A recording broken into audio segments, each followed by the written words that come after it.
Hey there everybody, and welcome to Zelic Media. I'm excited to talk to you about the camera that served me the best over the, almost decade that I've had this camera. It is the Canon EOS 70 DSLR camera. I used to own a Canon XSI before this, and it was great for when I first started, but this powerhouse was able to take me to the next level. I'm going to walk you through what the features and buttons that this camera has. I'll have some photos at the end showing all my favorite photography that I took with this camera. The camera's got a 18 megapixel CMOS APS-C sensor, which essentially just means that it's a 3:2 aspect ratio. It performed really well in the dark and for the high-speed moments that I was shooting sports or wedding photography with. You can see that it has the quick release for the lenses. It's got a depth of field preview button. It's got a flash built in. Apparently it's a little old because it's sticking.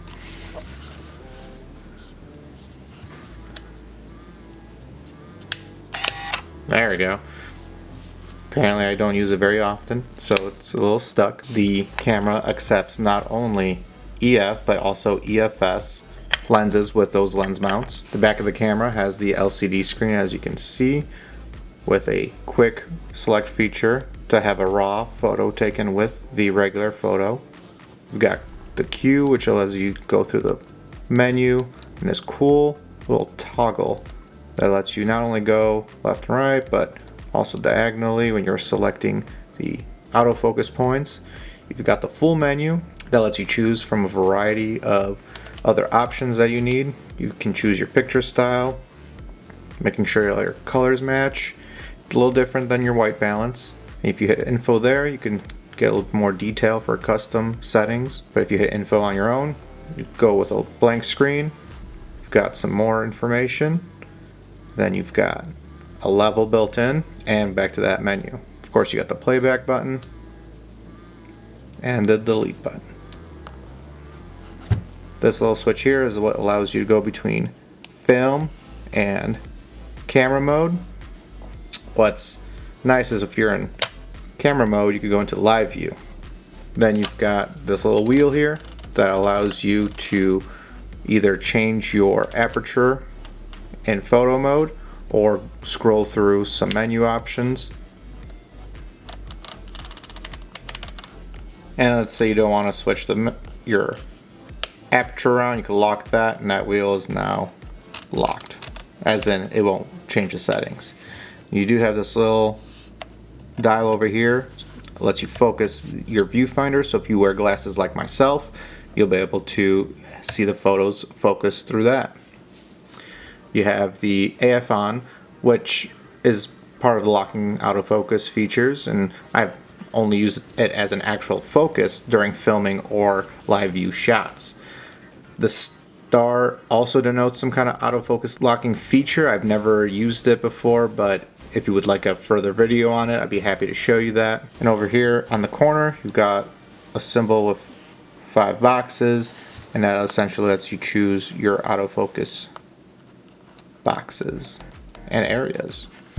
You can also see a part of that inside the viewfinder. It lights up the screen red with different boxes, and you can toggle over which button you would like to use. From the top of the camera, of course, first thing you notice is the shoe mount. This camera worked really well communicating with the flash that I have. Of course, you've got your dials here to choose your photography options. And the top here gives you a quick preview of your settings. You've got a button to light up your screen. You can choose your ISO, choosing your shooting settings, whether you want it to be high speed, continuous, single shot, timer, or a remote. Then you've got your white balance and your spot metering options. You could use 2 dials. This is the dial that not only lets you choose your options, but also in photo mode, it's what allows you to change your shutter speed. The multi-function button that allows you to choose some other features, and then your shutter release. I don't typically use the multi-function button, but I'm sure one day in the future I will.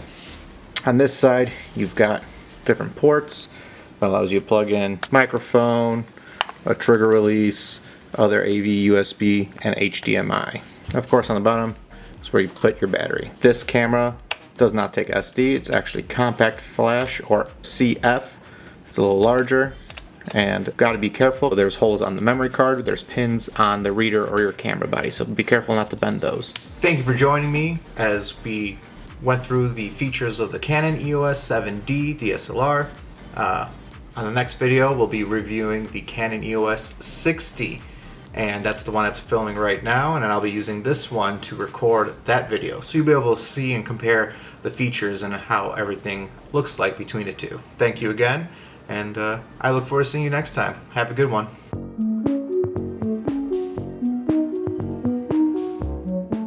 My camera's a little old. It did not want to release the flash right away. Wow.